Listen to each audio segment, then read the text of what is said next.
Teman-teman pebisnis semua, kemarin sudah nonton yang video Ulas Bisnis episode bareng sama Algani di showroom Tuan Crab. Nah, hari ini saya mau berkunjung lagi nih ke tenan lainnya yang juga ikut inkubasi bareng dengan saya, yaitu Wahyu dari Fun Cactus. Kita lihat bagaimana perjalanan bisnis dari Fun Cactus sejak awal berdiri hingga saat sekarang ini.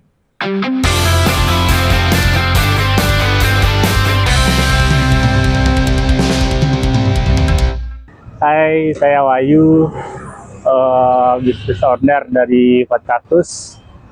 Ini produk-produk yang kami punya, ada pot lukis, ada kaktus gipno, ini juga ada kaktus souvenir, terus juga ada beberapa varian lainnya seperti ini, pot Nordic atau pot princess, terus juga ada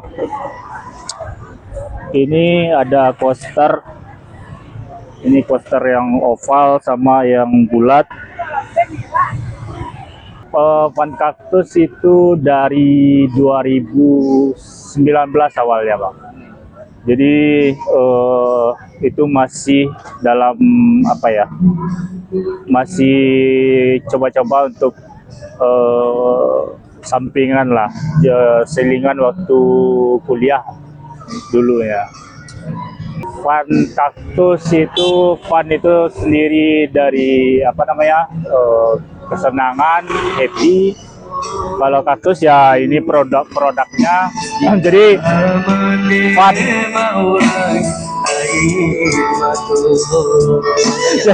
Jadi kata funnya itu sendiri kan menggambarkan dari produk-produk yang kami punya. Misalnya kayak mulai dari warna pot atau dari desain dan varian-varian yang memang lucu dan menarik gitu. Produk terlarisnya itu ini, Bang, kartu souvenir. Jadi kartu souvenir ini selain harganya yang murah dan bisa menjangkau market mahasiswa, pelajar kayak gitu kan. Jadi ini juga menjadi produk-produk yang laris gitu. Dari udah bertahan 5 bulan terakhir lah ini. Sejak awal waktu itu ini udah setahun rilisnya. Ya, semua pot yang ada di sini tuh kita handmade sendiri, kita bikin sendiri. Bahkan mulai dari ada yang dari cetakannya itu kita cetak sendiri. Karena memang basic dari pendidikannya memang di seni rupa ya, Bang ya.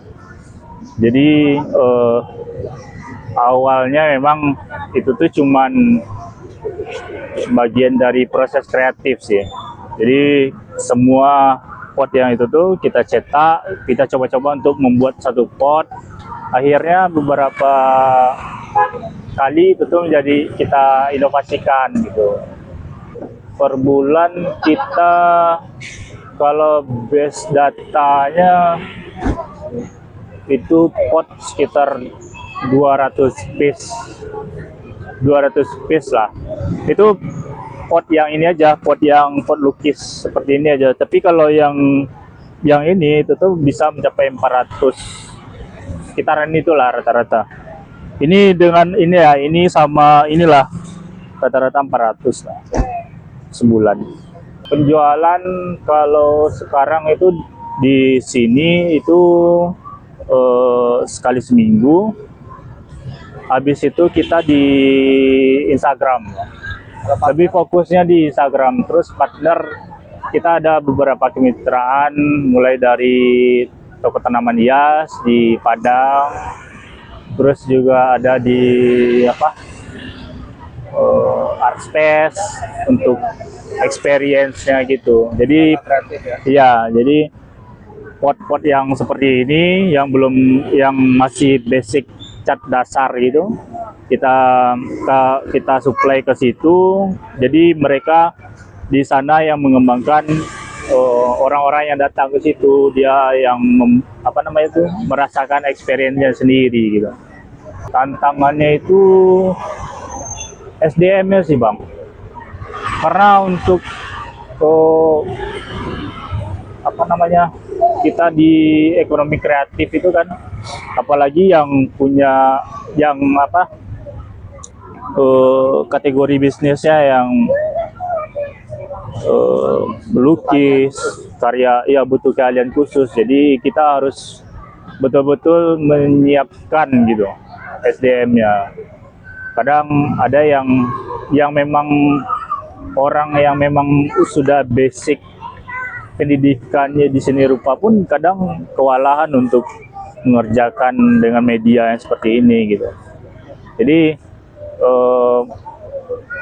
yang ada itu karyawan, misalnya kan kita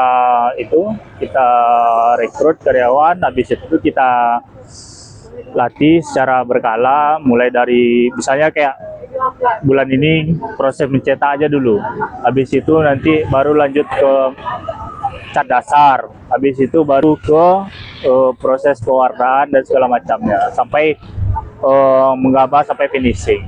Waktu itu ada 5 stakeholder gitu Bang.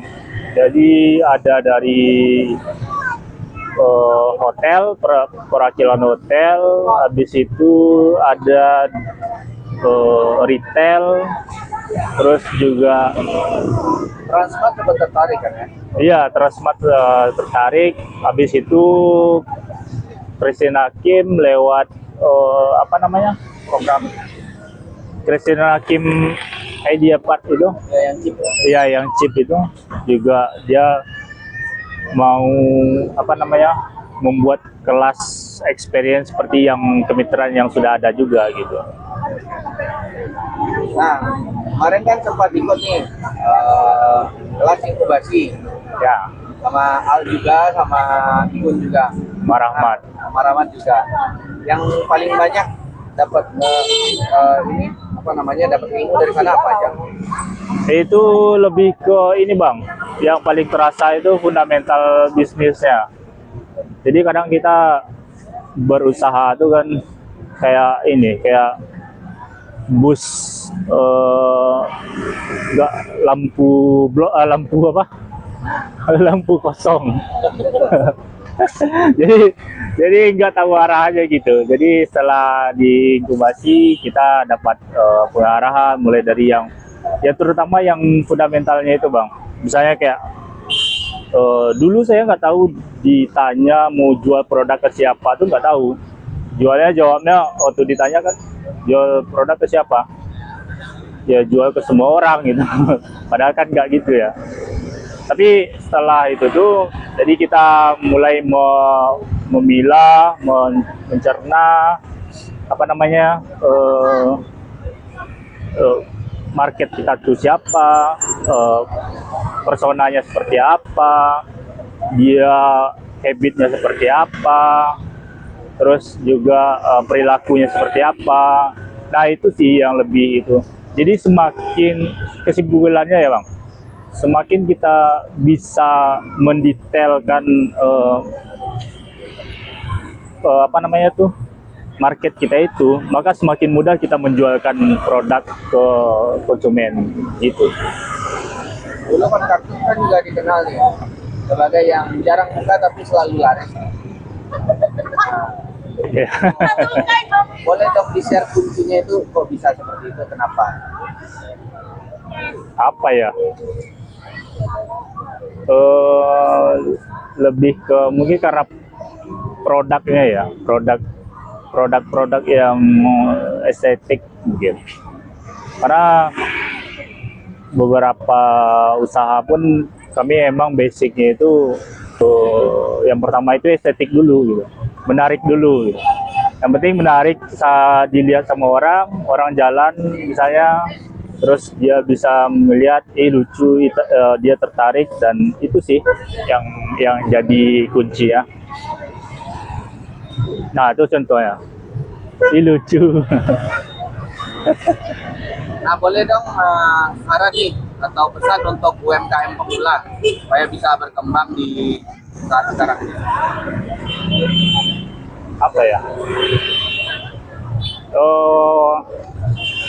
untuk memulai bisnis itu kita harus kreatif.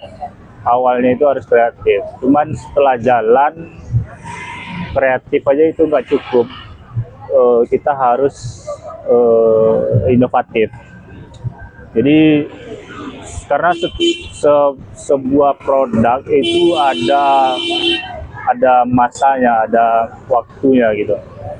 Jadi pas waktunya itu misalnya dicontohin misalnya kayak omsetnya menurun gitu, mulai menurun, penjualannya mulai menurun, ya artinya kita harus membuat sebuah pembaruan gitu.